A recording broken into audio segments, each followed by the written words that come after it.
This past weekend, we just had a course on the perfection of generosity. And on the first day in the discussion groups, we talked about pure and impure motivations for giving. And one of the questions we were asked to discuss was to think of a time where we engaged in a spontaneous act of generosity and to reflect on that. And that question really had me stumped. I was like, spontaneous generosity? What does that mean?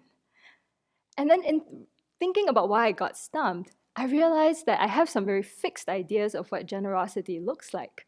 Yeah, here's me with a good education, with skills, with resources, with money.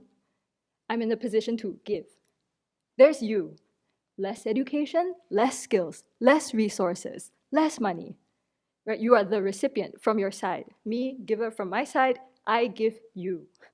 Right? And in that act of giving, of course, reflects my values, my conceptions about the world, ideas about social justice, and why I, the privileged, give to you, the not privileged. And I know that giving to you and helping you is not going to have results overnight. So I give to you in this dedicated way. I make a monthly donation from my bank account to the charities I care about. I show up on time on the weekends between 2 to 4 on Sundays to offer you a skill that's going to help uplift you out of whatever situation you're in. And that's very much the idea of giving I held for a long time. So it was good to reflect on that and see, wow, there's so much arrogance mixed in with my idea of generosity and so much self-reification, yeah, of like, oh, here's me, the fixed giver, yeah? I don't want to be the recipient, yeah? So that was a good reflection to have. And so I started to really try and find an answer to this question. That discussion group time was not enough. I really thought about like, have there been times I've spontaneously given? And then I realized I thought of two examples, and those are not even things I would think of as giving. Because the situation just arose where someone needed help. I just happened to be there. I had the ability to help. It was really like just causes and conditions came together. I did what I could. The person received the support they needed. And that was it. I didn't think too much more about that whole situation. So I'll give you the examples. And yeah, there were moments that I didn't really think too much about. So they both happened when I was a layperson back in Singapore. And the first incident happened on like a weekend. I was out running errands, and I was on a very busy street. And I was in the middle of the crosswalk when a man tapped me on the shoulder and said, "Look over there. There's a woman with her hands on the railing, and she has taken her shoes off. She's staring at the train tracks. I think she's thinking to jump." And then he leaves. Yeah, we're in the crosswalk. And I'm like, what? And I was a Buddhist at the time, and I know I had made many prayers like, may I be able to benefit and help people? But I was like, whoa, okay.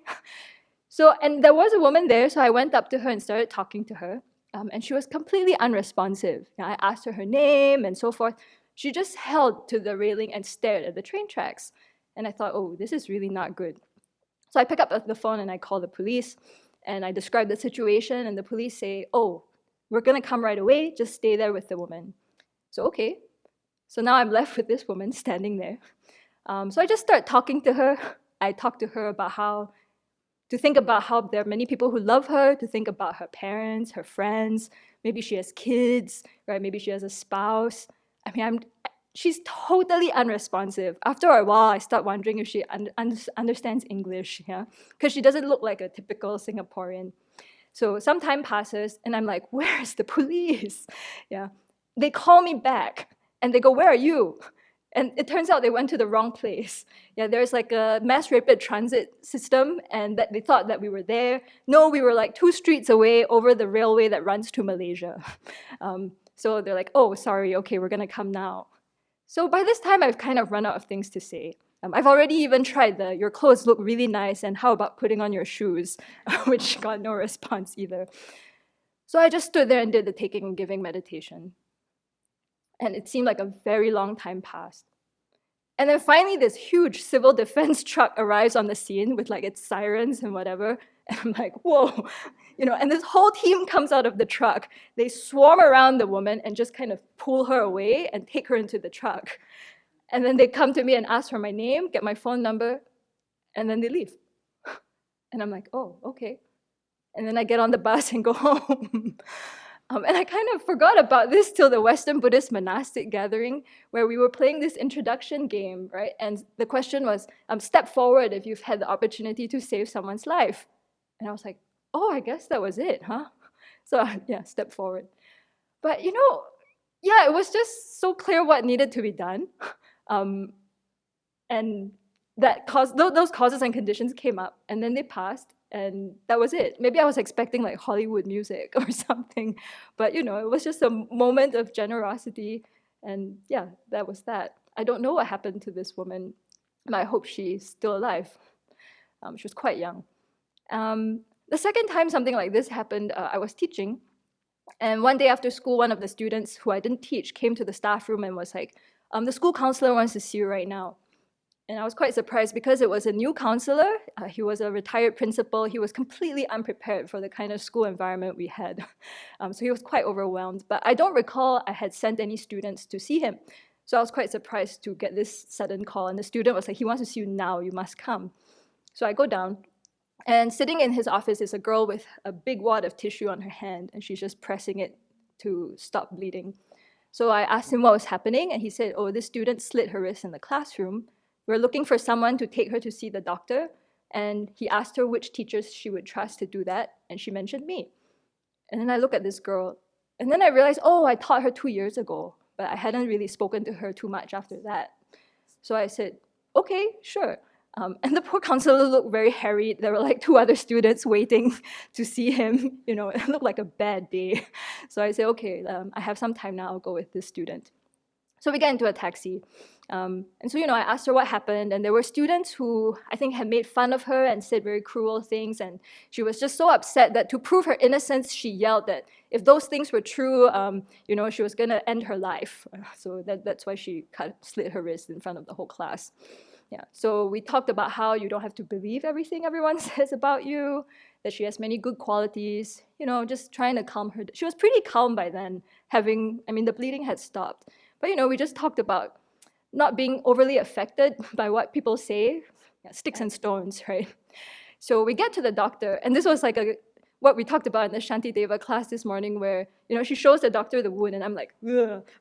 And the doctor is totally calm. He gives her local anesthesia, and he just starts stitching her up. And this doctor is so kind.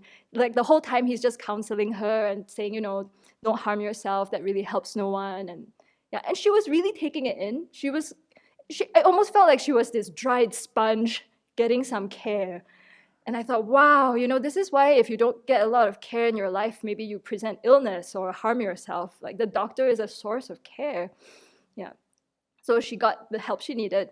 And then she wanted to leave after that. And I told her, from teaching school, what I learned was you cannot leave someone who has suicide ideation alone. You must get them to a safe place or be with a safe person, then you can leave. So I told her, we're going to call your parents or get someone you trust to come pick you up. She was extremely unhappy about this. Yeah, like having to tell the folks. Yeah, but so we got into a bit of and I was completely insistent. So okay, we call her mom, who was a stay-at-home mom, and her mom agrees to come and get her at the food center. So we go there and we're waiting for her mom, and I say, oh, you haven't had lunch, so why don't I get some food?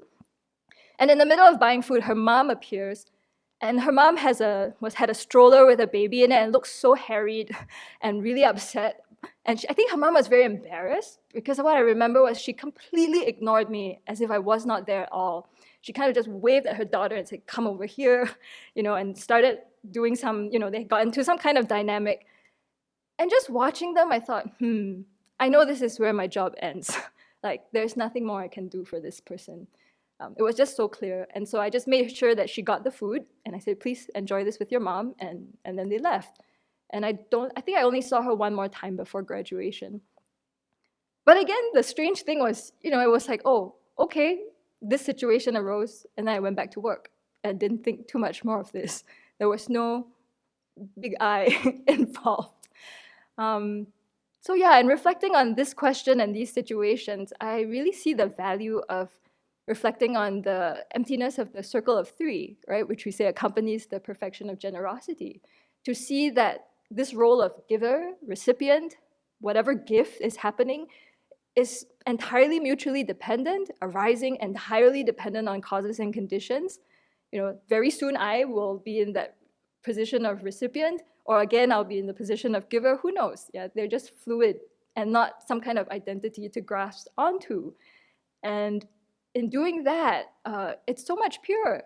It reminded me of the quote from Shantideva, it's just like a hand helping the foot, right? The foot's hurt, pull out the thorn, keep going. And yeah, that's really a different model of understanding how generosity works for me. So that's definitely something I want to reflect a lot more on. On how all these different perfections that we try and practice, we do so with this understanding of dependent arising and emptiness, so that it becomes a cause for full awakening and not to continue to cycle in cyclic existence.